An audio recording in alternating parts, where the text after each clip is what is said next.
another beautiful damp morning in Central Florida. Heading out to go get in another bike ride. I'm going to go to Robinson Preserve again, this time on a different side, a different starting point, so we'll check in there.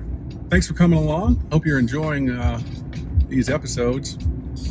Today I want to talk about something that's a term that I wasn't familiar with, but my lovely wife introduced me to it. I'm kind of behind the times as far as the culture, so that's just the way it is. But the term is called church hurt, and she asked me have you ever heard that term, church hurt? I said, no, I never heard the term, but I can kind of imagine what it means. And I was right. It means when people go to church for a while and they get hurt, and sometimes they never come back. Sometimes it takes years for them to get over that, and eventually they might come back. So I want to talk about that today as we ride along. But you can understand why people feel that way. If you go to church and you're supposed to be surrounded by Christians and people who have your best interest in mind, how could they come about to hurt you?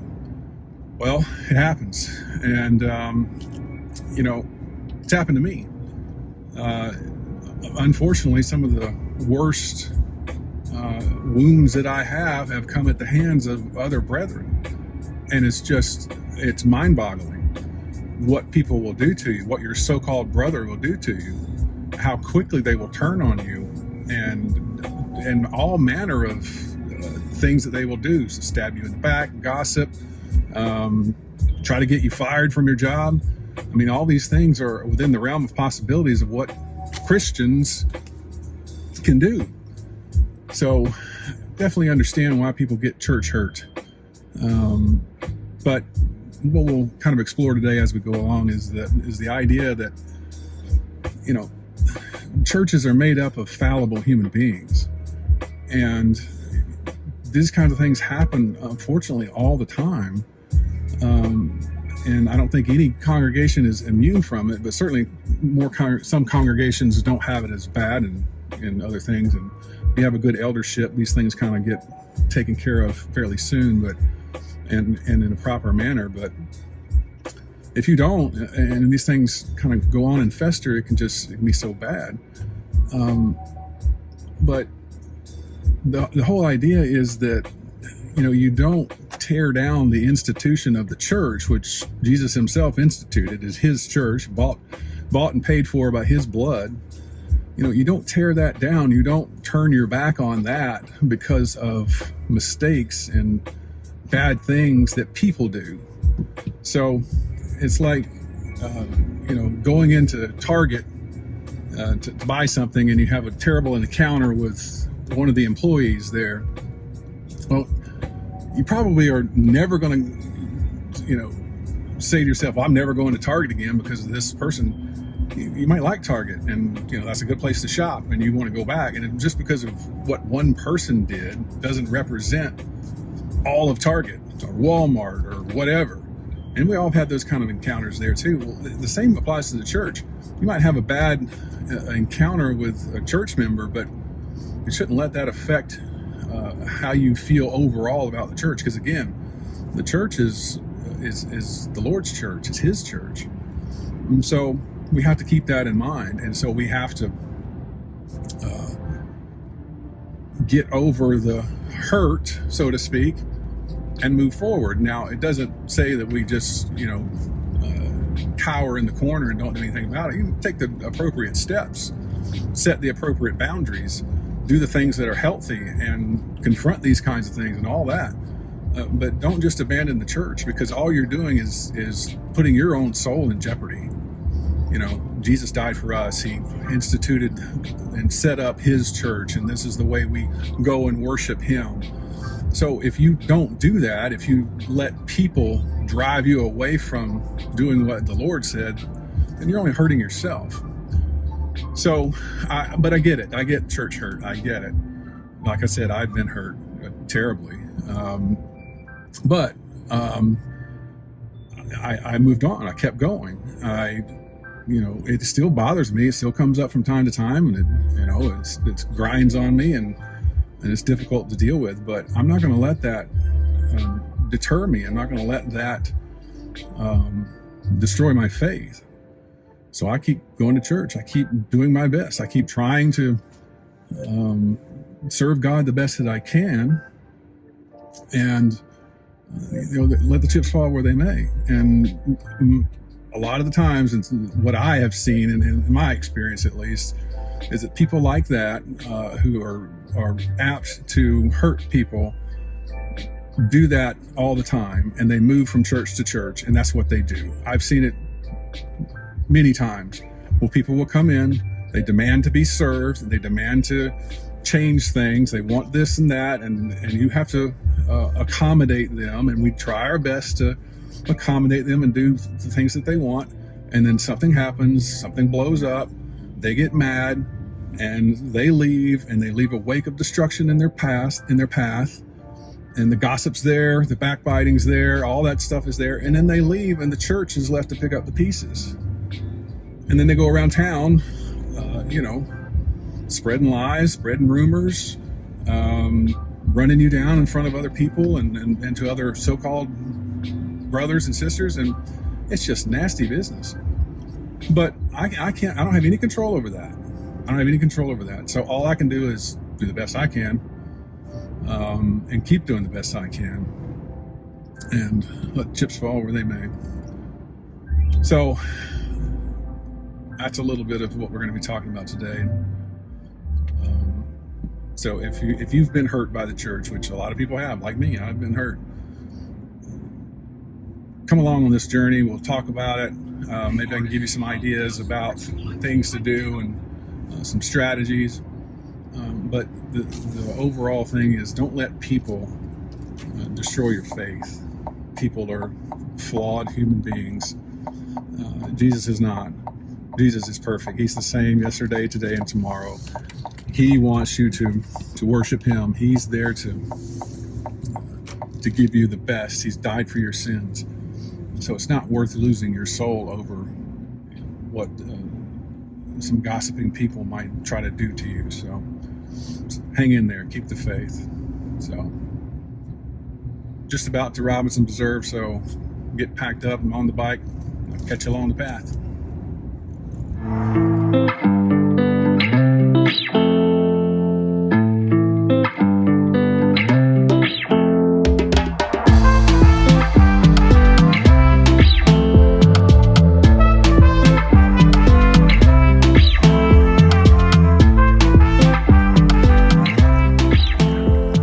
We're going to head out towards Tampa Bay.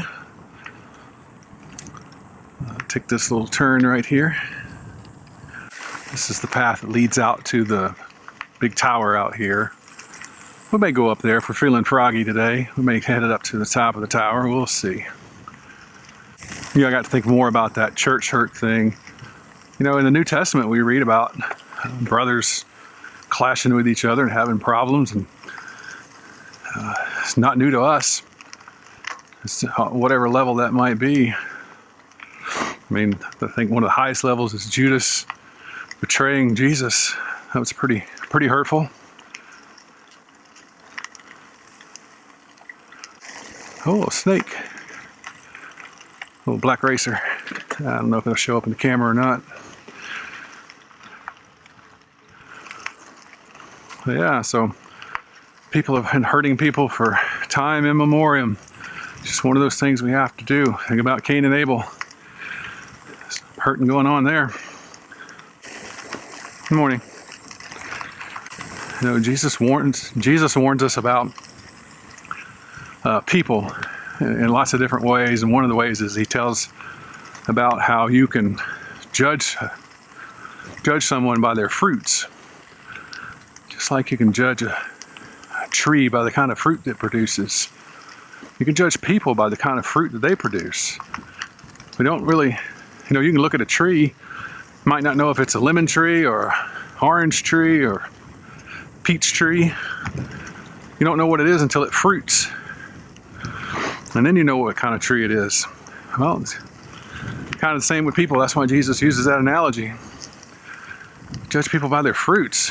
I don't know someone's heart, but I know by their actions, what they do, the fruit that they produce. I know and can judge them accordingly. If they produce rotten fruit, it's a rotten tree.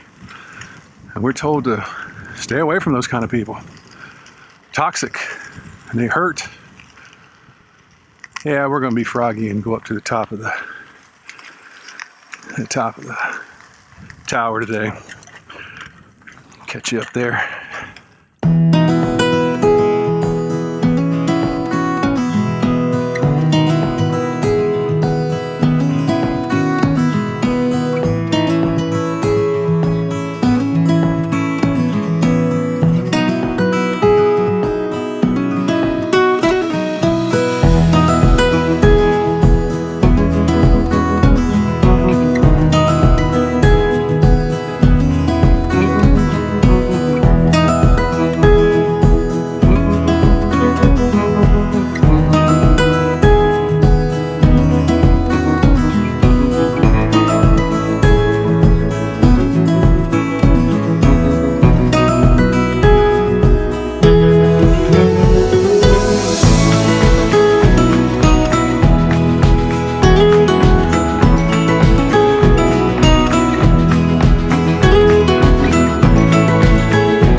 Isn't that they stop believing in God. It's because someone in the church has hurt them. But is walking away from Christ the answer? The one scripture I wanted to read in all of this is Colossians 3 and verse 12. Put on then as God's chosen ones, holy and beloved, compassionate hearts, kindness, humility, meekness, patience, bearing one another. And if one has a complaint against another, forgiving each other, as long as the Lord has forgiven you, so also you must forgive. Keep that in mind.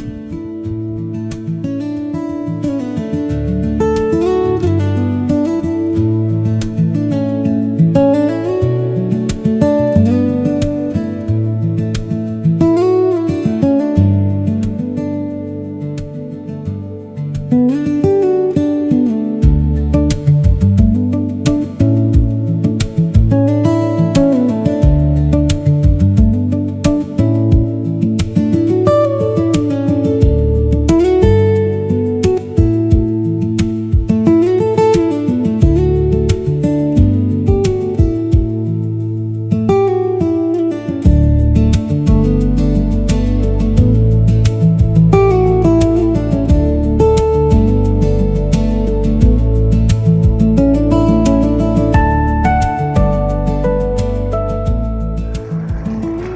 want to talk a little bit more about my weight loss journey. So I started off, my heaviest several years ago, I weighed 460 pounds. I'm 6'3", so I carried it decently, but that's a lot of weight. So I, thanks to my mom for some help financially and encouragement from Janae, my wife, I had gastric surgery. I had the gastric sleeve, and worked good. It was a little rough, but it worked. I lost 120 pounds from the initial dieting, gastric sleeve, and then the subsequent weight loss from there. And then I hit a plateau, as the doctor warned me I would. And life got busy again, got crazy, everything going on in our life. And so I put on about 30 or 40 more pounds. I think about 30 pounds. Well, actually, I think it's closer to 40. So then I said, I can't do this. I've invested in myself too much. Carrying that weight is bad on my heart and everything else. Although I didn't really have very many other things going on. My blood pressure was a tad high. Cholesterol was fine. Everything else, blood sugar was okay. Everything else that should accompany that much overweight, I didn't have. But the doctor said, you're going to have it. You need to get this weight off. My original gastric doctor. So I did, and the story. But put the 40 pounds back on and said, I'm not going to do this. I got to get a hold of this. So I started working with my doctor, and was able to get the what President Trump calls the fat shot. I got the fat shot, okay? I know it's very expensive, but I got the fat shot. And Zepbound is the one I got through my doctor, and started losing weight again. And the thing about those GLP-1s is they work, but you've got to diet and you've got to exercise to really get the maximum benefit out of those things. And that's what I did. I started exercising quite a bit more, try to get in the gym 3 days a week. I'm out here doing this a couple days a week. So now I've lost about 40 pounds. I've lost those 40 pounds that I put back on. And I have a goal in mind. My goal right now is to weigh 250 pounds, which would be, do the math right, about 200 pounds from my heaviest. So if I succeed in that, I will have lost 210 pounds. That would be remarkable. So that's my goal. Still on the GLP, still on Zepbound. Works great. I'm losing about 2 pounds a week, pretty steady. But like I said, it takes this, you have to get out here and exercise pretty much every day. Doctor says, if you're not working out, go for a 30-minute walk. So exercise every day. So I'm trying to do that. I'm usually 3 or 4 days a week minimum.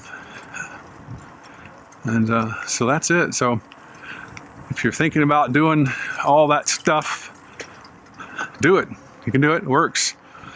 The GLP-1s, they're great, but it's not a cure-all. You can't take the fat shot. You can't take the fat shot and then sit around and eat cookies. It's not gonna work. It's not gonna work. You gotta take care of yourself. Don't eat Big Macs like I do. Take the fat shot and get out on the bike. And it's a beautiful bike. It's a beautiful day. It's a beautiful part of Florida. It's my best Trump. So you got to get out.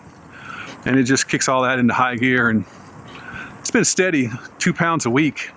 Really, really steady, which is a great way to lose. If you lose a lot of weight, because I've done this in the past too, lose a lot of weight quickly, you just put it back on, plus put on about 10-20% more. So that's no good. So at a steady, small loss every week is the way to go. You have much more chance for success of keeping it off if you lose slowly but steady. So that's my goal. Still losing weight. Yeah. Like I said, 250 pounds is my ultimate goal. I don't know if I'm going to make that or not. I don't know if I'm going to try. Do my best. But we'll see. I'll try to put up some maps this time and maybe my GPS route where I went. But yeah, wonderful. Beautiful day. Nice to see you out here and do. It's wonderful.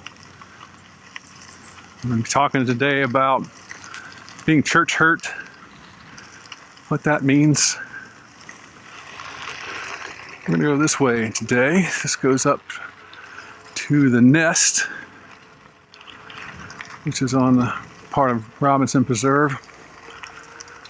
We'll cut through here and then we'll cut up over the backside, or maybe we'll go down the street up here. It's a nice little ride there. I think we'll do that. Do a little bit more variety in this one.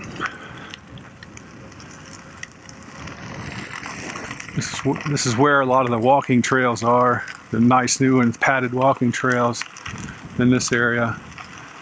When the weather gets better, I'm going to do some of that, because that really will be walking in the light. I don't even have to get another playlist. Right there, it's walking in the light. It's a beautiful light. You're going to walk in it. I don't know why I'm doing Trump today. I think because of the whole fat shot thing.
right.